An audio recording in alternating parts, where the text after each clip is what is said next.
Third memorial lecture given by Sri G. Kumar Nayak, IAS Commissioner, then Commissioner, Bangalore Development Authority, Karnataka. Now he was elected as a MP from Karnataka.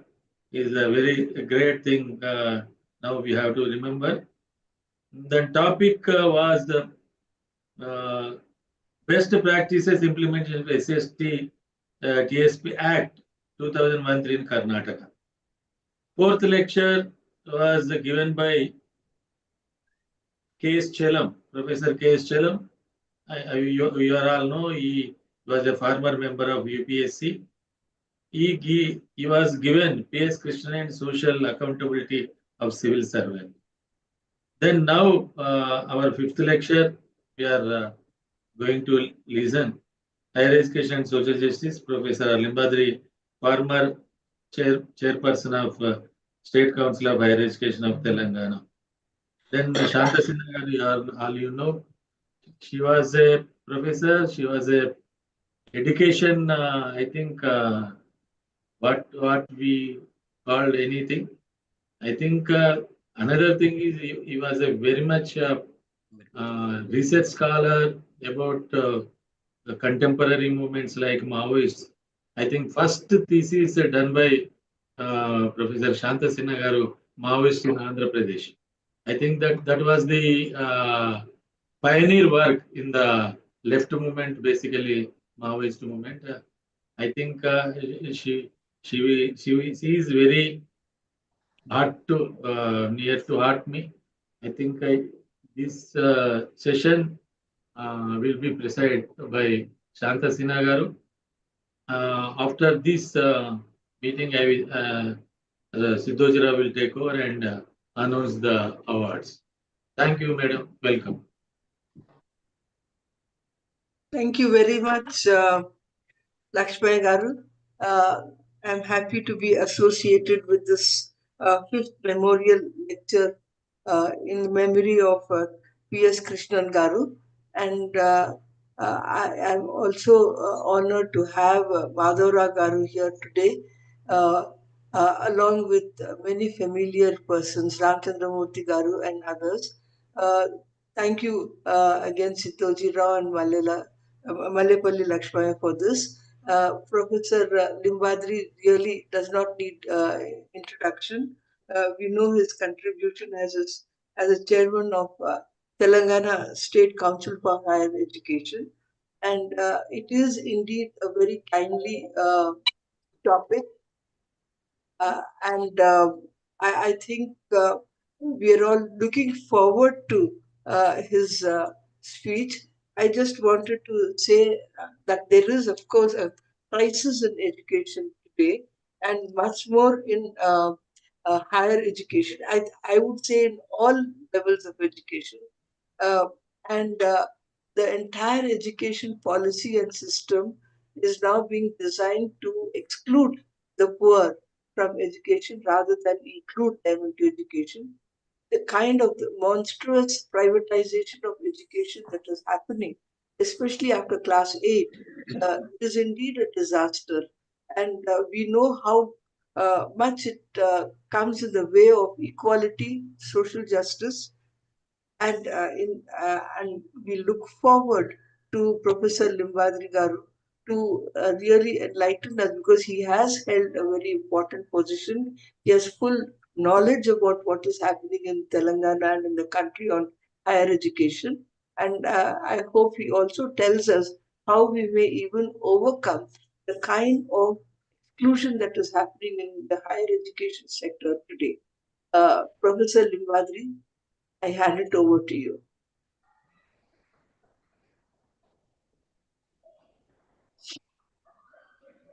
Thank you, madam. Thank you for your kind words. Good evening to everyone. I feel it is a great honor for me to be with all the dignitaries in this evening. Professor Shanta Sinha madam and Shanta Krishnan, Dr. K. Praveen Kumar, IAS, Sunita IAS, కాకి మాధవరావు గారు, లక్ష్మయ్య గారు, రామచంద్రమూర్తి గారు, సిద్ధోజి గారు, and all the esteemed friends, colleagues, and elderly persons. Remembering of P.S. Krishnan is remembering of our own life histories, particularly those who are coming from underprivileged communities. Their life is very much connected with their contributions are concerned. The commitment, the first lecture which they have held as a change agent of IAS officer, that may be a Kaki Madhavrao Garu or Shankaran Garu, so many other people who have serious commitment to take the spirit of the Indian Constitution and uplift these downtrodden communities, that may be SCs, STs, or OBCs, minorities, or any underprivileged sections, those are away from this system. So really, I feel it is a great opportunity for me to recollect the P.S. Krishnan Garu in this occasion. And the organizers has given me a topic as higher education and social justice. Here, as Shanta Sinha madam said, the whole education is in crisis. So how we understand critically the present scenario of education is a big challenge for us. So we all know that education is a cornerstone for achieving of a social justice, and social justice is a fundamental concern in higher education. So the country like India, how best we can understand the education and social justice, or education and caste. In the caste, if you look at the caste into the institutions, we can understand how the society is there. Exactly that is reflecting in the higher education institutions in a different forms and different modes. In this context, I want to make a couple of observations and share my experience as a teacher and teacher administrator in the education institutions are concerned. When we look into the education and social justice, we have different policies that may be a constitutional foundation for social justice in education. We are all know that the importance of the Constitution, particularly in the present context. Every day, every political party, every organization talking about the Indian Constitution, how this constitutional foundation help us for social justice in education institutions are concerned. The preamble of the Constitution are Article 46, 29, 30, and if you go down to that, we have Article 15, 15 before 60, 21, 24, so many things. All the people may have the idea of the constitutional safeguards which can provide social justice in education is concerned. Particularly, the directive principles are the Article 46 is promotion of education and economic interest of scheduled caste and scheduled tribes and other weaker sections. The state shall promote with the special care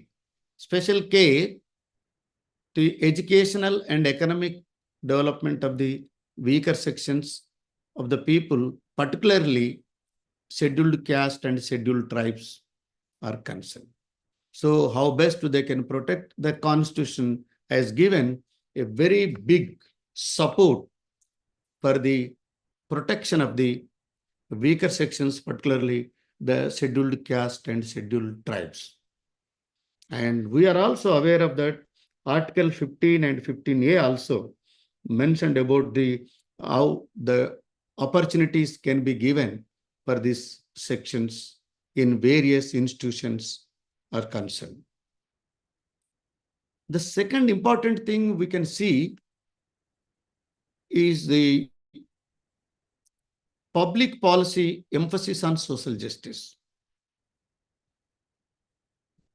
The public policy emphasis on social justice, since independence, we have seen number of commissions established by the appropriate governments. That may be the Krishnan Commission, 1948, D.S. Kotare Commission, 1964, National Policy on Education, 1986 and 1992, and National Education Policy 2020. Very interestingly and surprisingly, all the policies on education is focused largely on issues of access and equity. The access and equity is a focused area for these policies are concerned, and the National Policy on Education of 1986, which was modified in 1992, and also one of the important contribution we can say that the right of the children to free and compulsory education, Act 2009. In addition to this, so many reforms has taken place in 1986 education policy. That may be introduction of the technology, that may be establishment of the state councils in different states, and so many other institutions which can improve the quality and access to the education to the marginalized sections, and in particular and general to the society's concerned. And when you coming to the present policy of National Education Policy 2020, it is also focusing on access, equity, quality, affordability. These are the pillars for the education system. And they also mentioned education is a public good, not for the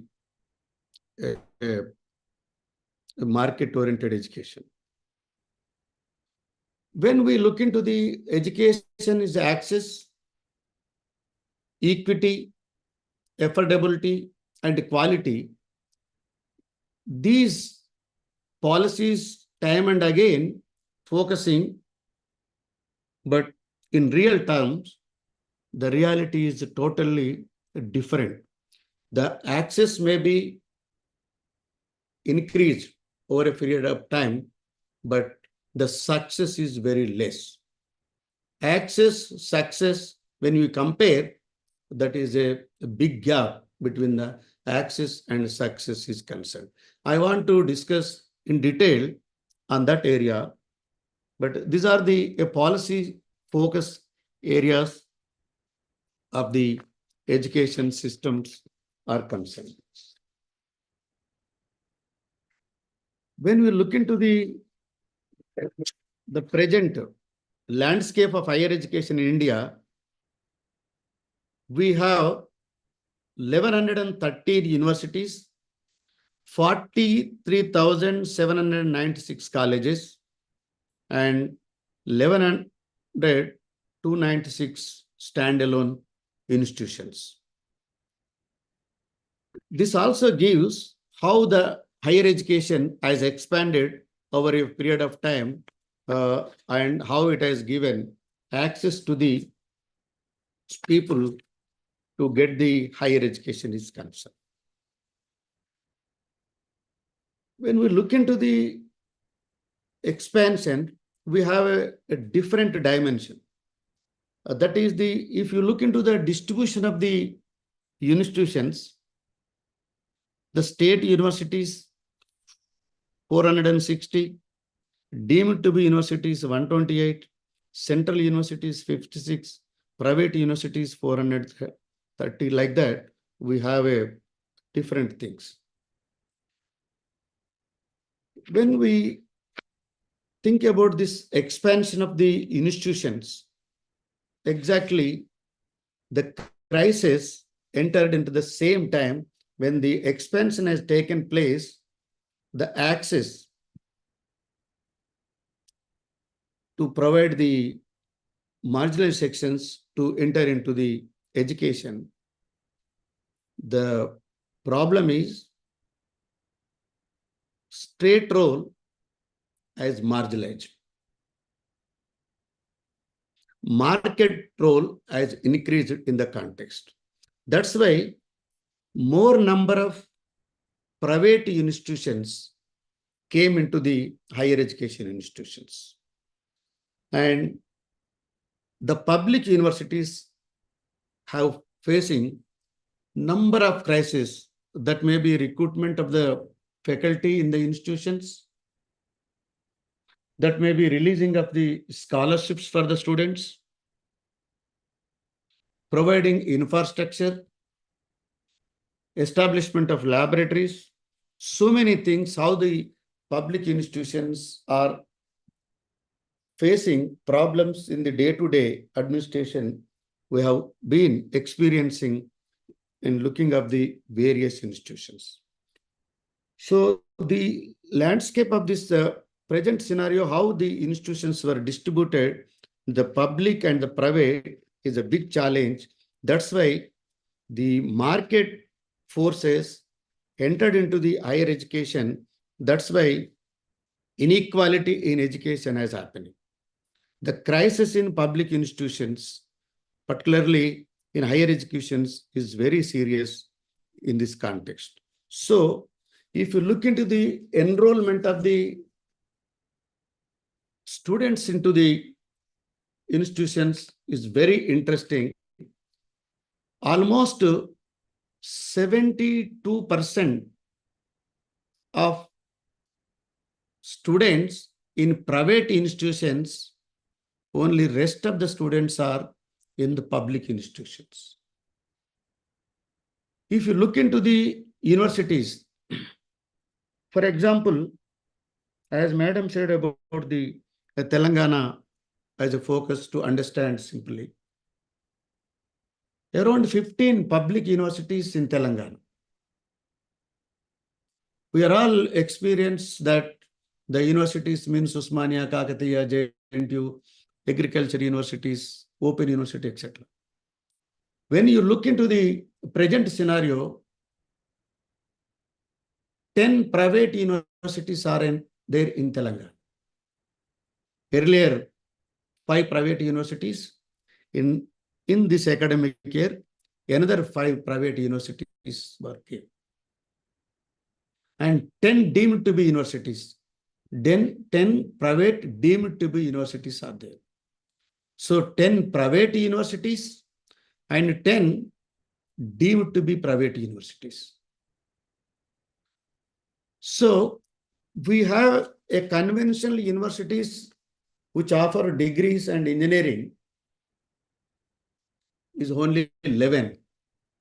Specialized universities like horticulture, veterinary, fine arts, all includes only 15 universities. So you look into the enrollment of these private universities and deemed to be universities. This is the crisis because the accessibility is not there in the private universities. How the accessibility is not there? Very interestingly, these universities will not implement the government norms. For example, AICT gives a guidelines for conducting admission into the engineering courses or management courses, the minimum 60% for the general candidates and 55% for the reserve candidates. The students of reserved candidates will not be given admission unless they have the 60%. Several cases were represented to the government and council when I was there that our admissions were denied because of this percentage. They are not implementing the minimum qualifying marks for taking admission into the institutions are concerned. The very important thing is the fees. Fees is a very high in the private institutions and private colleges. So the students of marginalized sections, when reservation is not there, the minimum qualifying marks are not allowed, and the fee structure is very high, so they cannot pay. Another important thing I can mention here is that there is no fees reimbursement in these all private universities and deemed to be universities are concerned. So the access may be giving for they are unable to enter into the institutions for various reasons. This is one of the biggest challenge in the higher education institutions, not only in the private institutions. Day before yesterday, one editorial appeared in Hindu paper that Atul Kumar, the son of a daily wage worker from a scheduled caste community, lost his seat at Dhanbad for the unable to payment of the fees of 17,500. And all the public institutions, so-called this institutions, the best institutions in the country, IITs and IIMs, increased a lot of fee structure over a period of time. Not only the IIMs and IITs, even the regular universities also introducing the self-finance courses. You take Usmania University, JNT University, or Kakati University.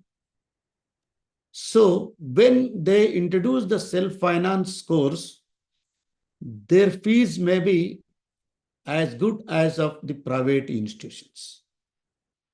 If you look into the Usmania University Engineering College fee structure in computer science, that may be 1 lakh.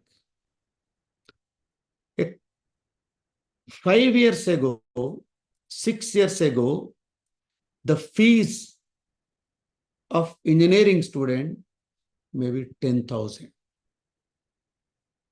Now it has increased more than 1 lakh. So the self-finance courses in public institutions and private institutions have their own rules and regulations.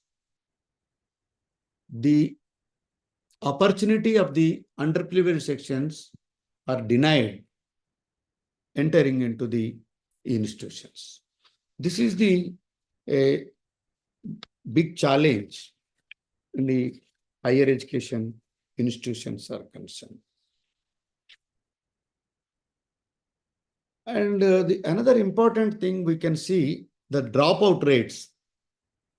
The dropout rates also in IITs, IIMs, even TSCHE, so many institutions, the studies reveals that particularly the SCs, STs and OBCs, more number of students are dropping out from their studies because of fees, because of unable to cope up with the academic aspects and other peer group effects. That's why we have seen how it has been happening in the higher education institutions. This also conducted one study how the students is dropping out and discontinue. For them, they have started some people started one institution to train them and build confidence among the discontinued students of these things. And we are all seeing that about Rohit Vemula case in Hyderabad, need not to be narrated here. So these all things gives us the reality happening in higher education institutions are concerned. So this is the present scenario of higher education, how the public and private institutions coming into the existence and enrollment increasing in the private institutions is the thing. That's why even though the more number of students coming into the public institutions from the weaker sections, they are denying the quality education.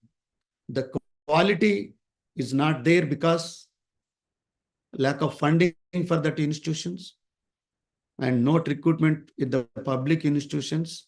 We are all aware that 70% of teachers' positions vacant in state universities like Telangana, and even central universities also almost 40% of the teaching vacant positions are vacant.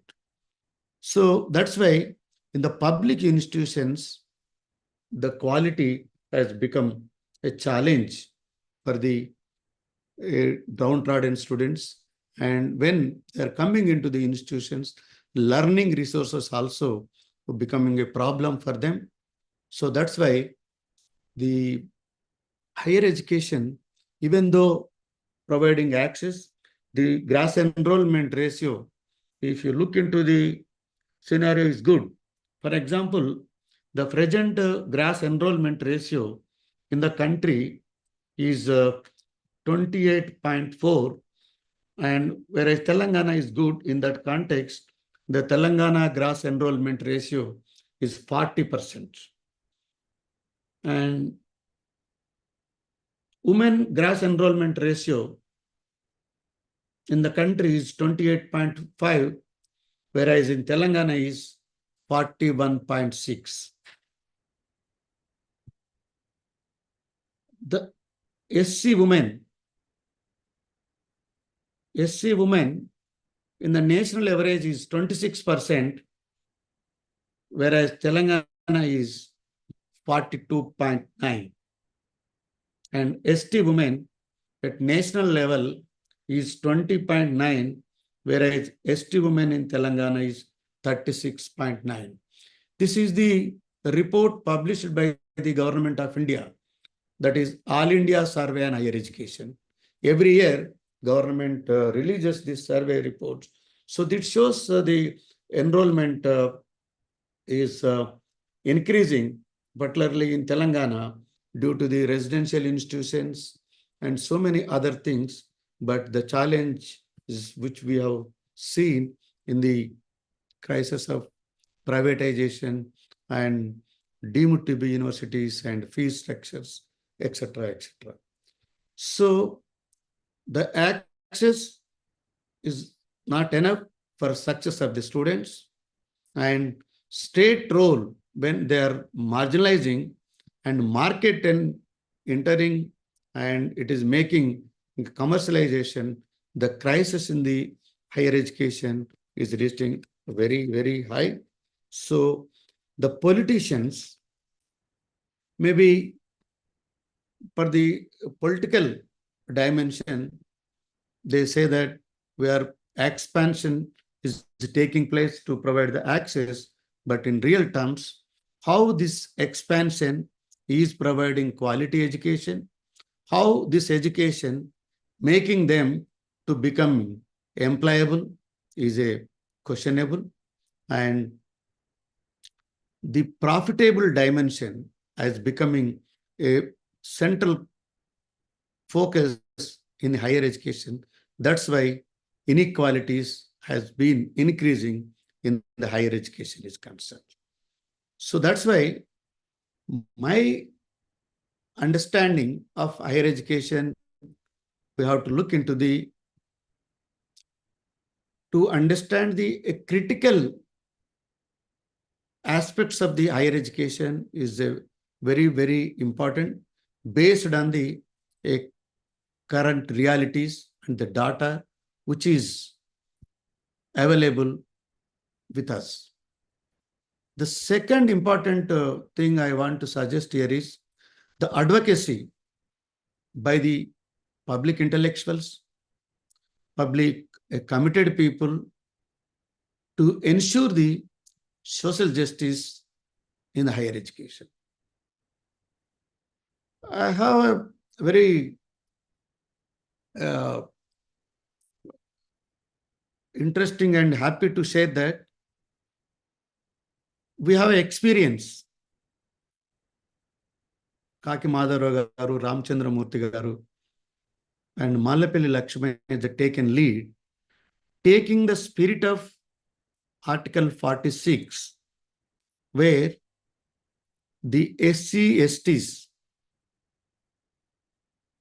educational and economic interests shall be protected by the government and take initiatives. On that basis, they have taken a lead by establishment the Special Component Act in Telangana. That act has given right to the people to allocation of the funds for them. That's why so many initiatives as taken by the government for upliftment, particularly for the education. That's why I am making this connection is that the SC women gross enrollment ratio is 42.9 when you compare to the all India level is only 26%. This has happened because of the special component plan. Because of that component plan, 30 residential degree colleges for women, for SCs, 22 residential degree college for STs. So that's why more number of students came into the higher education. That's why the gross enrollment ratio is higher than the national average of 26 and 42.9. So that is giving a hope for all of us to take lead, to take the opportunity, the spirit of the Indian Constitution to provide access and quality education to the modular section of introducing of this provisions for the Dalits as concerned. The another hope is also there. In 2006, a 93 constitutional amendment, clause 5, to the Article 15, that shall be the reservation for SC, STs and OBCs in private institutions. This amendment has came, but so far it has not made an act.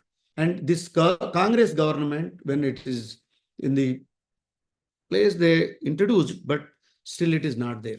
So there are so many opportunities for us to overcome the challenges. Still, we have a challenges in the coming into the access and quality is a challenge. But if we try, we get more. Because of this, legendary officers making use of the Indian Constitution, they tried to establish the SC corporation and all GOs to provide access to them. That may be a Shankaran, that may be a P.S. Krishnan, so many other legendary committed officers like a Madhavrao Garu. So how we can understand the institutional space and provide access to the common man? For that, we made an attempt in Telangana in terms of access to the provide access to the marginalized sections, particularly the women in Telangana. We introduced the admission system called DOST, D-O-S-T, DOST. DOST is a single platform which can provide access to all 1040 degree college to every student, those who want to admission into the degree courses. So according to their preference, according to their choice and interest, they can apply on online with their mobile. With their mobile only. They need not to go to any college to apply. They need not to go for any institution to purchase the application form or the prospectus. Just they can open their mobile and exercise their access, get the option, give the options, get the admissions. This is reducing of cost. Earlier we purchased the application form, fill it first list, second list, third list, nothing. Just they can get the information on phone message, they will get the admissions and the travel plan, etc. So those is a very simple, easy access and more opportunities for them to get the number of colleges and choice. The impact of that, if you look into the Telangana higher education institutions, we have conducted one study of this impact of those. Entire 33 districts girls were taken admission into the Koti Women's College. Now it is elevated as a Telangana Mahila Vishwavidyalayam, Chakali Ailamma Mahila Vishwavidyalayam, Begumpet Women's College, Nizam College, City College, so many other colleges. 33 district girls are there. Before that, there is a very limited number, only elite and urban people were there in the institutions are concerned. If you make more student-friendly, easy access, less cost, and transparent manner, trustworthy, definitely people will make use of that one. So this is one of the best practice in the country we have introduced, and we successfully conducted 9 years of admissions of those is concerned. The second important thing I want to mention, a very specific in Telangana, is most of the time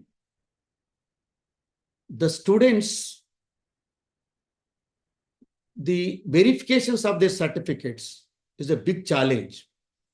Your son or daughter got an employment or got admission into any central universities or any private universities, country or across the globe, the verification is a big challenge. If a student from JNTU got a admission into the American universities, so when verification comes, some of their parents or the relatives supposed to go to the university, verify it is genuine or not. And particularly in the present context, there is a fake certificates is a big challenge.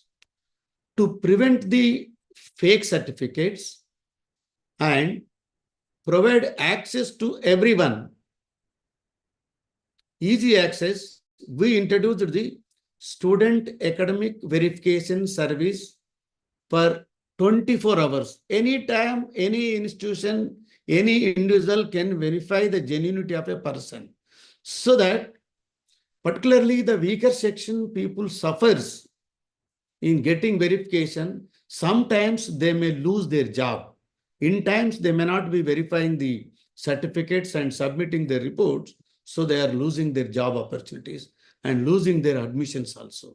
So that's why we introduced the student academic verification service, instant services. Recently, the American embassy was appreciated to the council that in their office hours, only the council website is open for them. Those who applied from Telangana, they can easily verify it is a genuine or not. That is enough for them. They need not to go to anywhere. They need not go to any university also. That type things we introduced into these things. And also we have introduced many things like a admissions and course collaborations. The courses also we introduced very student friendly and job oriented courses. We introduced courses like 3 days in the class and 3 days in industries for a BA students. The Skill Sector Council of India collaboration, we introduced this. So the Nizam College or the city college students, those who are first person in the family coming to the college, they will be in 3 days in the class and 3 days in the industry. They will get minimum 6,000 to 8,000 per month for them. That training is a part of their academic curriculum. So definitely after the completion of the course, they will become employable or they will become entrepreneurs. And like that, we introduced a number of courses. In engineering is high demand. The courses also, the people in the scenario I told you about this private institutions and the government institutions enrollment. Like that in the courses also, very interesting. If you look into the engineering colleges, we have 175 engineering colleges in Telangana. I have conducted one study. How many Dalits entering into the management courses in computer science? Not even 10% students got admission in management course. National BC Commission asked me to submit a report. So that's why I've conducted a detailed study on that. We submitted to them also. The computers, we will not go. The civil, mechanical, and where fees reimbursement is available, there only we will go. Then I started one BSc course, which is equivalent to the engineering. And last year, 3,55,000 students attended for appeared for the entrance examination for MSET. So we admit only 90,000 per year. Where the people will go? So we started a 4 years honors BSc computer course for the students in degree colleges. That is on par with the engineering courses. These students will become eligible to go for MS in abroad and also become eligible for the software companies. So like that, every year we try to introduce a number of courses which can make the students become knowledgeable or employable or to go for the higher studies abroad, etc. And we also made some important reforms in the examination and evaluation system. The current evaluation system is not giving a sufficient strength for them to assess. So we have conducted the study in collaboration with the Indian School of Business. And we submitted a report to them to implement that one. So these are some of the my understanding of higher educations, institutions, and enrollment of the Dalits and their problems is concerned. So definitely this type of deliberations, like a committed people in this gathering, will help us to overcome challenges which is existing in the higher education system is concerned. With this, I thank the organizers and patient listening of the elderly persons. Thank you. Thank you very much, Professor Limbadri. It has been a very, very enlightening talk. And in fact, when I accepted it, I didn't know that I would be enriching my understanding of higher education through your lecture. You know, there is a very good quality that you have, which I don't, that you No. don't get emotional. You know, it is stronger when you're not emotional. You have laid down facts and you've told us the truth, and it is for us to decide what to do next.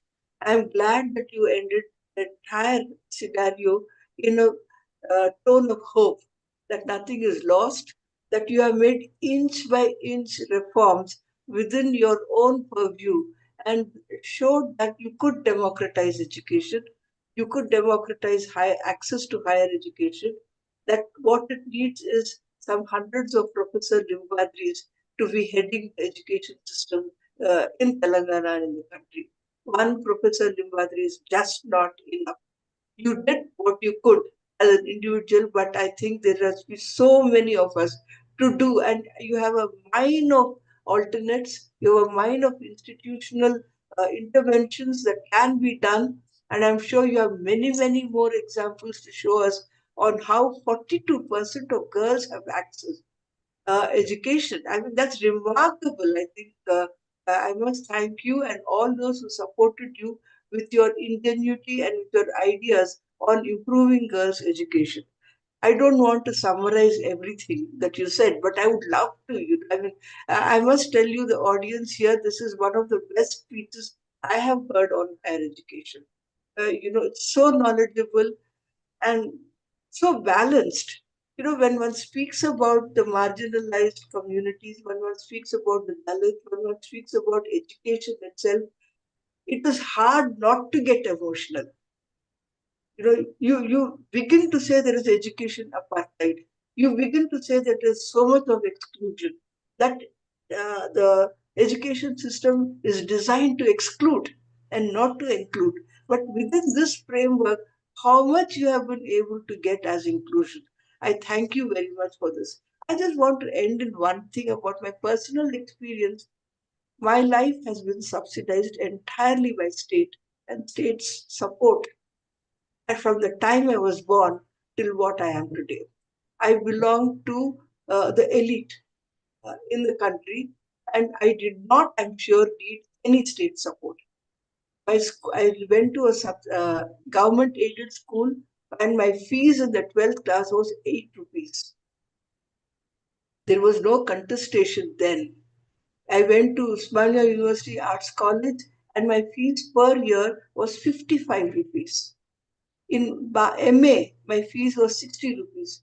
I did not need this subsidy. I joined JNU and my fee was 150 rupees annually. And I got a UGC scholarship of 400 rupees. So, we, when we were brought up through education, everything was subsidized for us.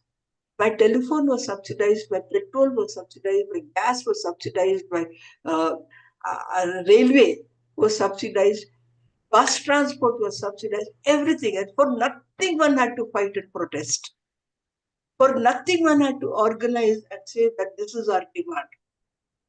Happened because there were people from my class background, who were governed in the governance. Right now, I must say that of course you've given a ray of hope. For each and everything one is fighting. And here we say that when we ask for it as a claim, as a constitutional right, we are told that you are being subsidized. How about all of us who are subsidized? We have an amnesia. We forget that I am what I am today because of state subsidy. And why cannot the next generation of those from marginalized communities who deserve much more be subsidized? It has to be free education. From KG to PG, which the Telangana government had once promised, it has to be free and nothing else. It's a non negotiable. Our inch by inch fight is important, but it is impossible to have quality education if there is no investment. As you said, there cannot be quality education or access without equity in education. You have talked about, access and the challenges of access, but what is the point in having an access when there is an empty university without sanctioned teachers there, without positions there? But I will not want to give an alternate lecture, but let me tell you that I was simply, I must thank Center for Dalit Studies for giving me this opportunity.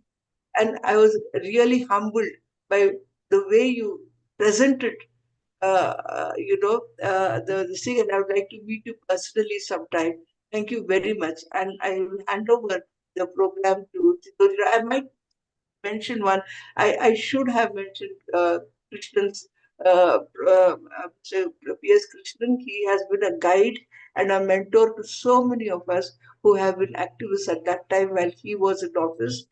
And I wish there were as many bureaucrats today, and they would remember Mr. Krishnan with a lot of respect, regard, and as a mentor. And thank you very much, Mrs. Krishnan, here for being here with us in today's lecture. Thank you very much.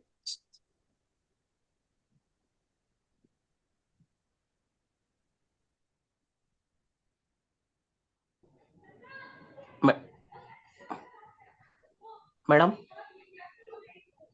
Yeah, yeah. kindly invite Sri K. Praveen Kumar garu, madam. Thank you very much. It's my pleasure to invite Praveen Kumar Garu. He has been my student and a very brilliant student. I have not seen him after he left the University of Hyderabad, and I would be very happy to have him address us today. Thank you. Yeah, good evening to all. Thank you for remembering me, madam, as your student. And Of course, so of nice. course. You were a brat. Thank you, ma'am. So it's really a wonderful occasion. So I want to, first of all, I'm so glad to see all the people gathered here today, respected Shanta Krishnan, madam, and Madhavrao garu. R.Limbadri garu, who has just now given such a wonderful insight into the education sector. Shanta Sinha madam, who is my teacher, who still remembers me, and it's so nice that I'm again interacting with her. Mallepalli Lakshmaya garu, Sunita, who is also incidentally my wife.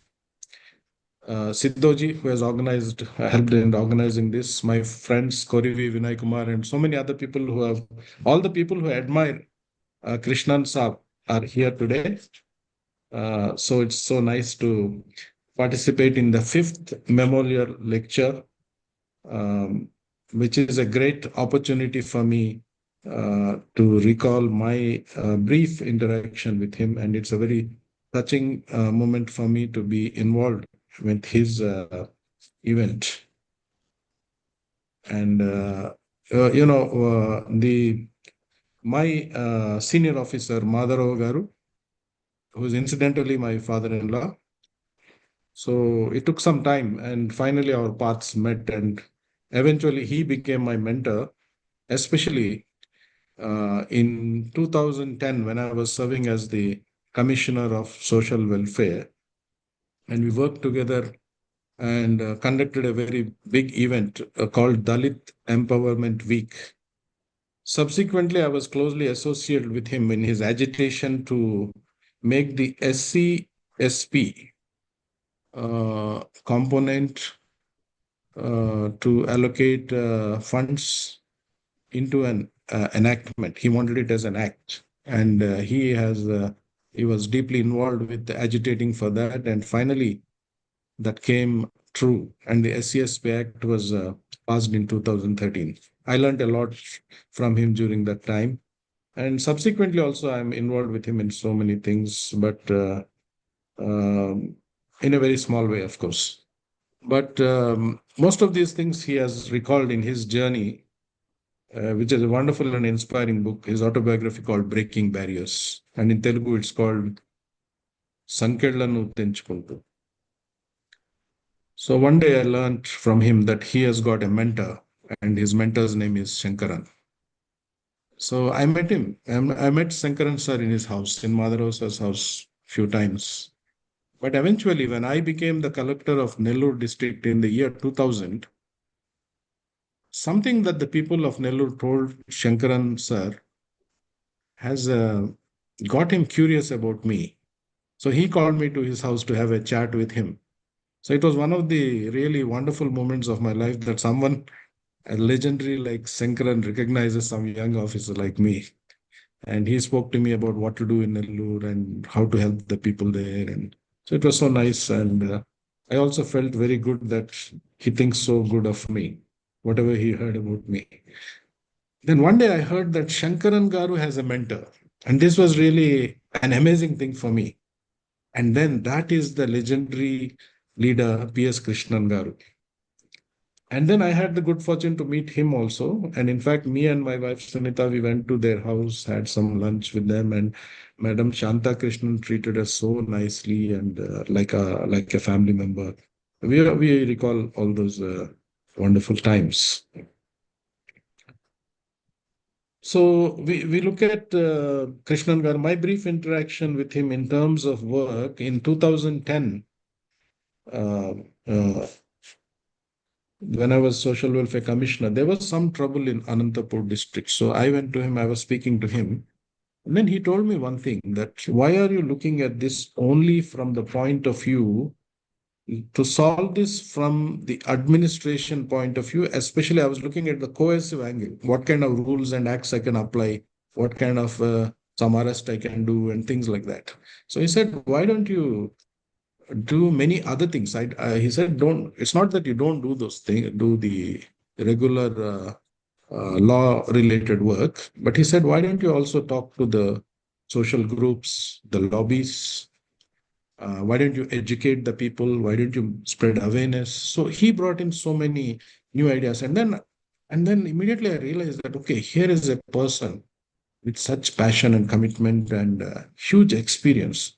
So thereafter, I used to talk to him on phone sometimes whenever I had some question in mind and say, "Sir, how do I, approach something when something is happening like this?" He also had a very good opinion of me, and he used to guide me.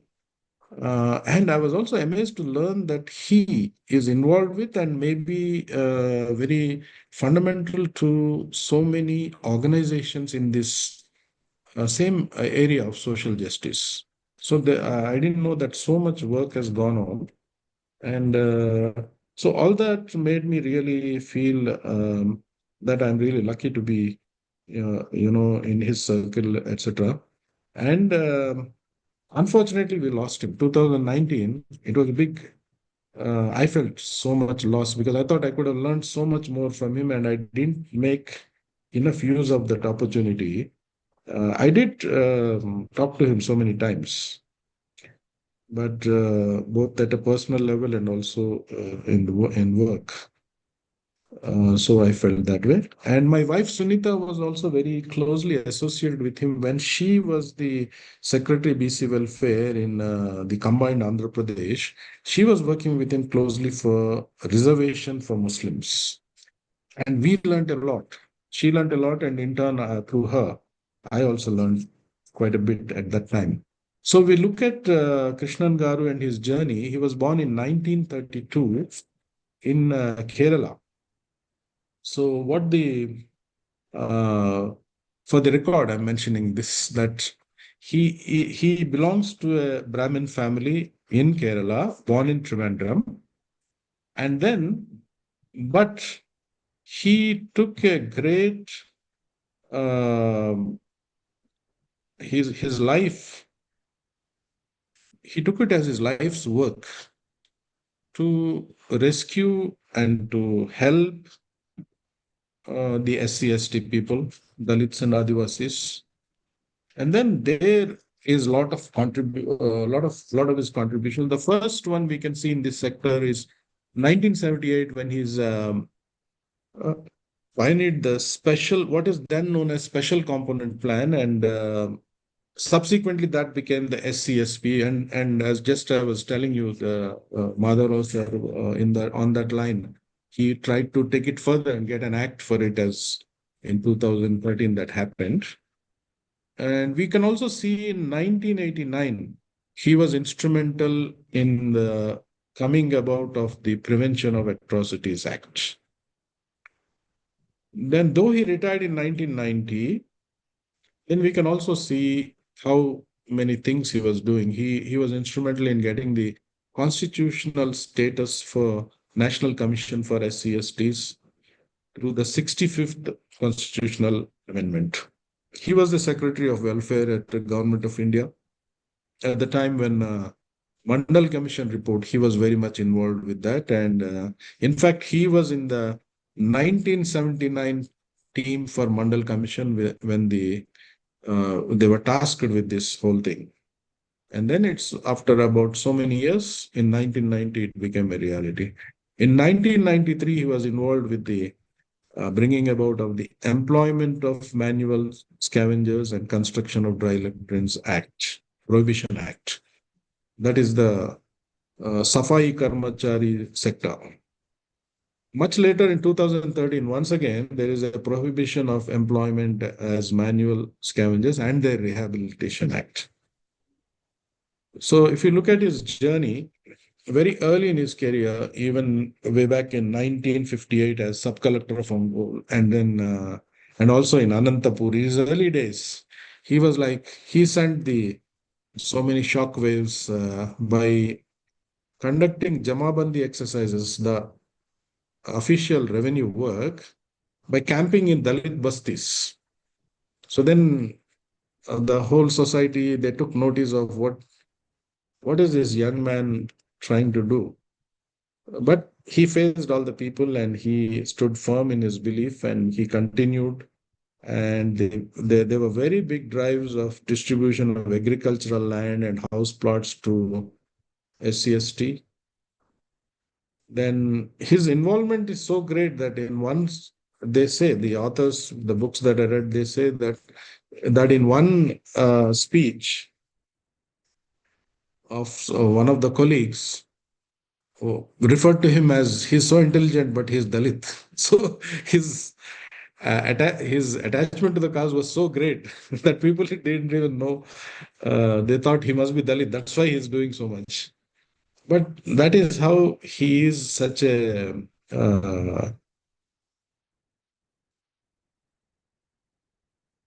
total a reformer who's in a sense, I feel he's born for us to reform, to bring about, like Ambedkar. He's born to change. In just the span of a half a century, Ambedkar changed the landscape of everything here, what is going on for centuries. So similar to that, here is Krishnan Garu within the administration. Actually, he said these words to me also, that, look for inside administration, what is it you can. See, I told him once, I'm feeling very, very constrained by all this, Everything is like, there is a committee above, there's a committee below, this and that, there are files. I'm saying, sir, what is it? No, I'm not feeling so free to act. He says, look carefully. In admins, you'll find, if you study hard and look deep, you'll find the opportunity. System is not a bad thing to be in. You work and you try to get through. Okay. So it was good. As a mentor, he was helping me a lot in the things that I wanted to do. And we find him in 1993 to 2000. He served as member secretary of the National Commission for BCs. Again, substantial work by him. And he released the Dalit Manifesto through the National Action Forum for Social Justice. he was instrumental in getting the SC status for the Buddhists. So many involvements, and the whole life he was involved with so many things. And overall, his approach, some people say he was only Marxist, communist, but some people interpreted him in one way. But the correct maybe assessment could be that his is an integrated approach. It's not that he is an Ambedkarist and taking some elements of Marxism and everything together. So that way he is very, very, practical and appropriate, I feel, for our society, our situation today. And today I will just, while recalling all the good things about him, I'll close with the last few things I want to say is that that he used to say the most popular thing about him is like, to sum up his whole approach is like, how do you bend the system towards the deprived? That summarizes all those many things he has done. That's his broad approach, that work through the system and still you can do something. So so many organizations he has started and also associated with, and the books he wrote, especially two. And Madhava Garu, my mentor, he is also a great book lover. He has a huge collection of books, and sometimes with or without his knowledge, I pinch a few books from him. So here is one of my favorite books of Krishnan Garu. One is a Crusader for Social Justice. The title also sums up his life so nicely. It's a Crusader for Social Justice, and this is by Vasanti Devi, Dr. Vasanti Devi. And here is the book. And this is actually Madhava Garu's library book, so it's with me now. So, and there's another one, Empowering Dalits for Empowering India. So I'm greatly helped by his legacy, these books and things he has done, and I hope that he'll always be an inspiration to me and all of us. He's a great guide to us. Now he's no more so through his books and his works, and I hope me and all of us, taking inspiration from this lecture, will follow his path and do some good deeds for our society, our people. And he is blessed with his family members, his wife, Shanta Krishnan Madam, his daughter, Shubhadayini Garu. I wish all the best to all of them. Thanks to the organizers of this event, Siddhoji Garu and Malipal Lakshmi Garu and all the people involved. Thanks for this opportunity. Thank you.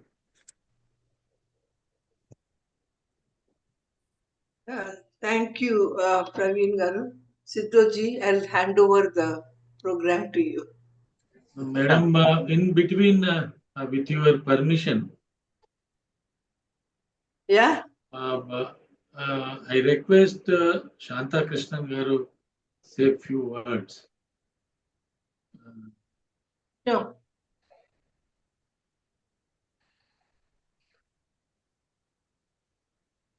Please unmute. Do unmute. Madam, unmute.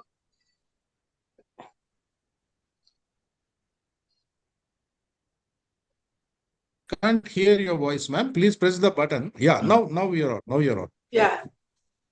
Madam, please. Yes, now you can speak, ma'am. No, we Little can't bit louder, hear ma'am. you. Maybe you have to Voice is increase the volume. Voice is not picking up, ma'am. The voice is not heard.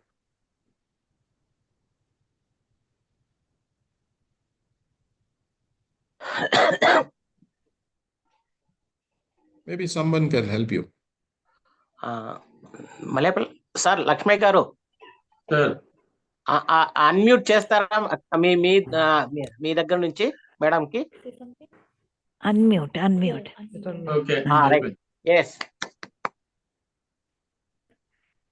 Can you hear me Yes, please. Yes, madam. It's a very now? very good. Can you hear? Yes, madam. yes, madam. Please. Good evening. Yeah, good evening.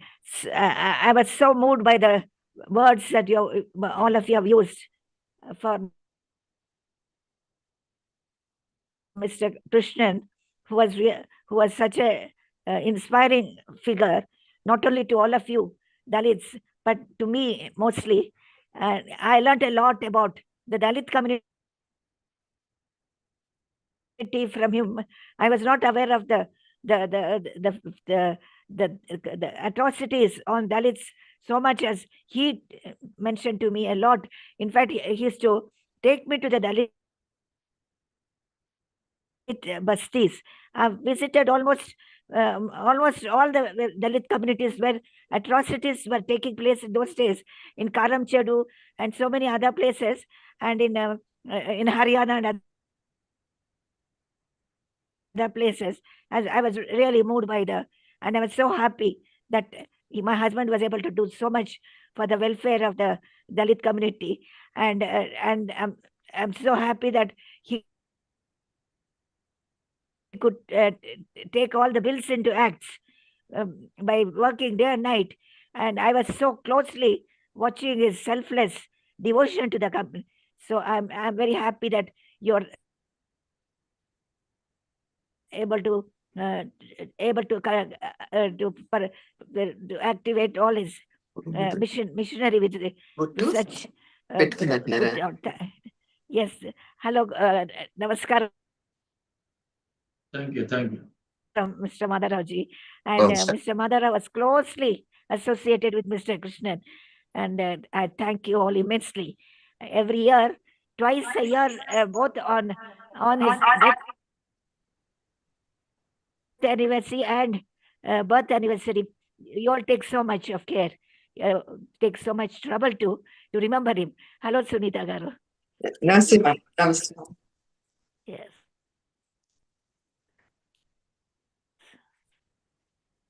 So thank you thank you for to invite me on this day, and every time I address you people, it is with great emotion, and remembering the human service that Mr. Krishnan has done during his service days. Thank you so much. Thank you, Madam Shanta Krishnan. Siddhoji Rao, may I hand over this to you? Yes, ma'am. Is there, madam? I would like to request Madhura Garu to, sir. Yeah. Would you like to raise any questions and?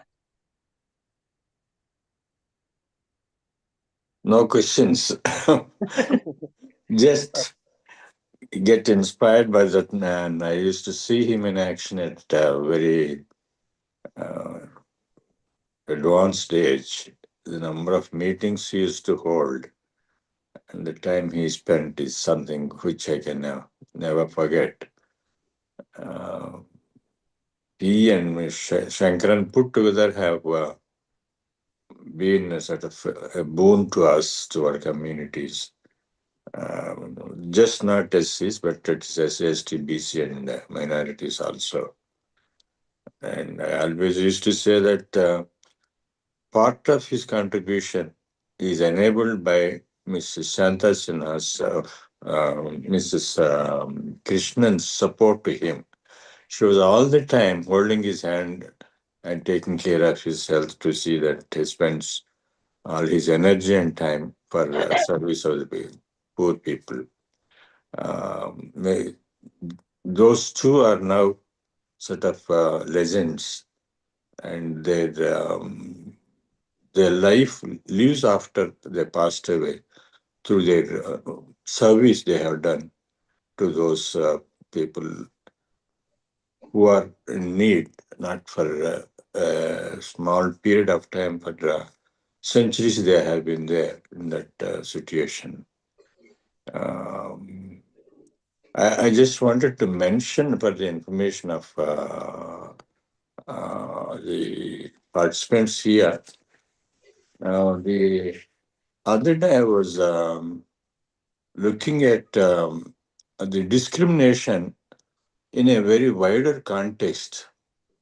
this Isabel Wilkerson wrote caste, just the caste. Now she's talking about the whole world, not just the caste system in India and Hindu religion. Now they're talking about the caste system everywhere. It is in terms of a race, Americans and African Americans, and the racial discrimination by the Germans against the Jews, and in India by the so-called ruling castes, the Brahmins and the Kshatriyas. So they linked up that, saying that race is common all over the world. We all the time feel that caste is the worst form of government, worst form of discrimination. But in this, they link up all the three: racial discrimination and Jewish versus the German this thing.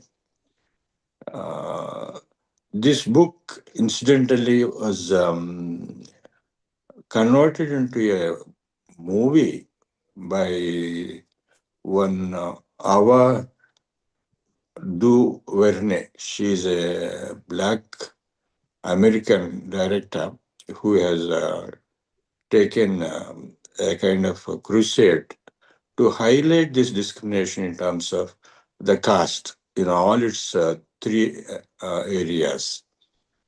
And it has just been released on the Netflix.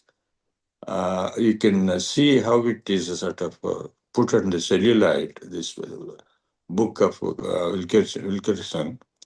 And it's an interesting, you see, through this book as well as that movie, Netflix movie, the caste system of India has been sort of made much more aware by the people outside the country. I just wanted to give this information. That's all. Its name is Origin. The name of the movie is Origin, though the title of the book is Caste, but the director and the script writer, Avadu Verne, said it is Origin. We call it origin of species, origin of mankind, origin of earth. So she talks about the title as Origin. It's on Netflix now. It's on Netflix now. It's Netflix. Thank you, Madhuragar. One must watch the movie, and I can't agree with you more. That the discrimination is universal in a way, but at the same time, I would think that the constitutional rights that there are, as Professor Limbadri said, gives a hope, at least here, that there could be a transformation of society. And unless there is equality, you can't even call us a democracy.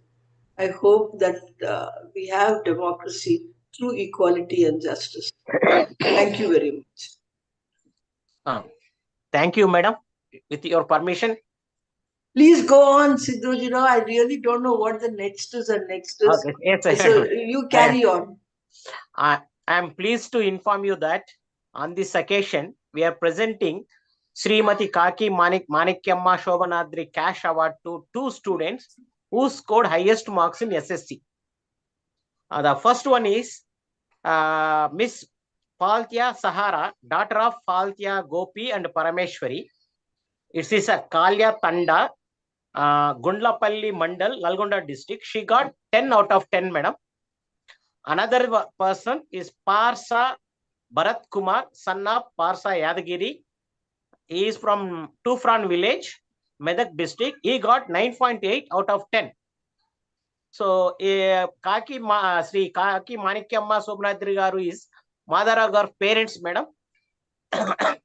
So, every year we present this award to them, cash award. Thank you so much. Once again, thank you, madam. Congratulations to both of them. So finally, I'm requesting Koru Vinay Kumar to have a formal thanks to participants and guests. Koru Vinay Kumar.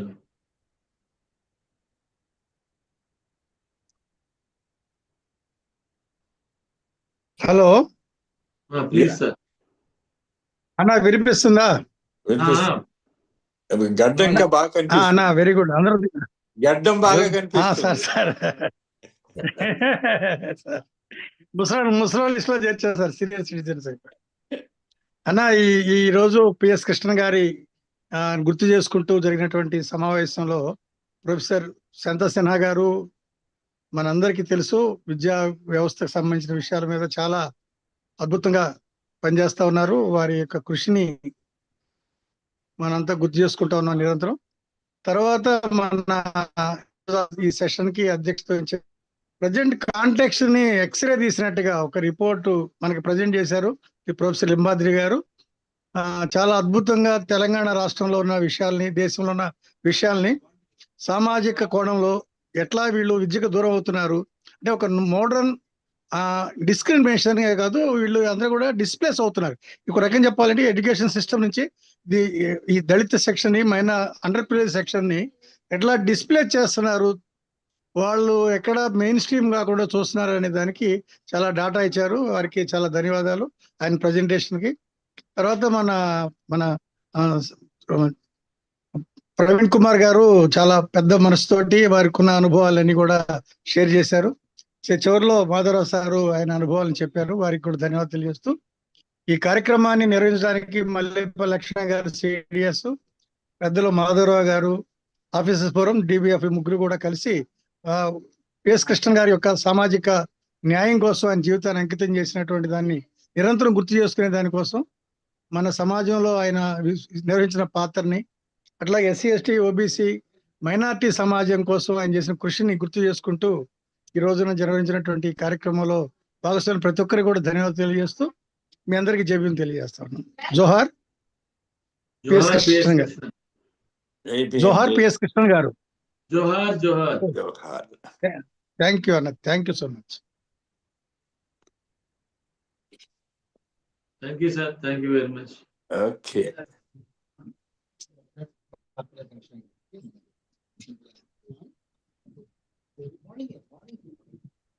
Thank you, sir.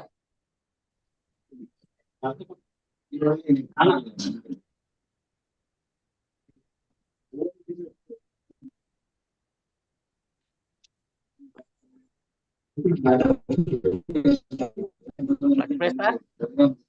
Hello. Okay, brother Koruvi. Lakshmi garu. అన్నా నమస్కారం. Okay, brother. అన్నా మీరు హైదరాబాద్ అన్నా బాగున్నారా? Vijayawada first to fourth Vijayawada. Sir బాగున్నారు? అంతే sir, కలుస్తాం sir, definite కలుస్తానండి. ఫస్ట్ టు ఫోర్త్ ఉంటారు అక్కడ. కలుస్తాం సార్, మధ్య సార్. సిద్ధుజీ గారు, okay sir, right sir, thank you sir. Thank you, sir. Thank you, sir. Limbadri గారు, so nice of you. Thank you. And thank you so much to Madam Professor Shanta Sinha garu. Limbadri గారు, thank you so much. Thank you, sir. Thank you. Thank you. Santa madam kuda thank you, sir. When she was a commissioner, we were working together in various meetings, sir. Yeah. So nice. Thanks. Siddhoji garu, well done. Thank you so much, Siddhoji. Thank you, sir. Thank you, sir. Thanks. Thank you. I'm logging off. Thank you so much. Bye.